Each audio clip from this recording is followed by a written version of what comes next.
5 consecutive prime numbers a, b, c, d and e are in ascending order if product of a into c into e equal to 1729 and product of b into c into d equal to 2431, find the next prime number to e। तो देखिए बोला जा रहा है कि यहाँ पर A B C D E ये 5 कंसिक्यूटिव प्राइम नंबर है और असेंडिंग ऑर्डर में लिखे गए हैं।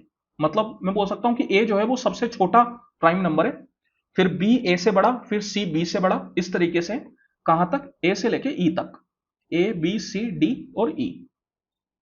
अपन को बोला गया है कि A multiply C multiply E is equal to है 1729 और B multiply C multiply D this is equal to 2431। तो यहां पे अपन से पूछा जा रहा है कि ई के बाद जो अगला प्राइम नंबर होगा वो कौन सा होगा। तो यहां पर अगर आप देखिए चेक करेंगे तो ए जो है वो सबसे छोटा प्राइम नंबर बोला गया है, तो अपन सबसे पहले चेक करते हैं कि कौन सा हो सकता है ए।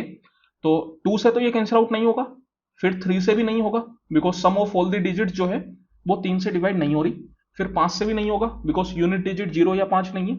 उसके बाद अपन चले 7 पे, तो देखिए 7 तो नहीं 14, फिर 7 का 4 बार में 28 और 7 7 49। तो मैं बोल सकता हूं कि 7 से जो है वो कैंसिल आउट हो रहा है, इसका मतलब ए जो है वो 7 है। अब अगर मेरे को ए मिल गया तो मुझे कोई सा भी निकालने की जरूरत नहीं है बिकॉज बोला गया है कंसिक्यूटिव प्राइम नंबर है। तो फिर 7 के बाद जो अगला प्राइम नंबर आता है वो आता है 11, 11 के बाद आता है 13, 13 के बाद आता है 17, 17 के बाद आता है 19।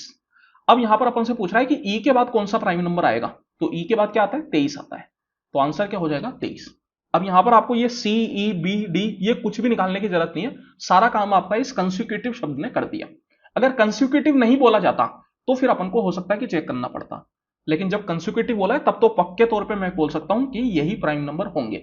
आप चाहे तो अपने तौर पे चेक करके देख सकते हैं, लेकिन एग्जाम में अगर आप चेक करने बैठ रहे हैं तो फिर वो बहुत ही गलत अप्रोच है।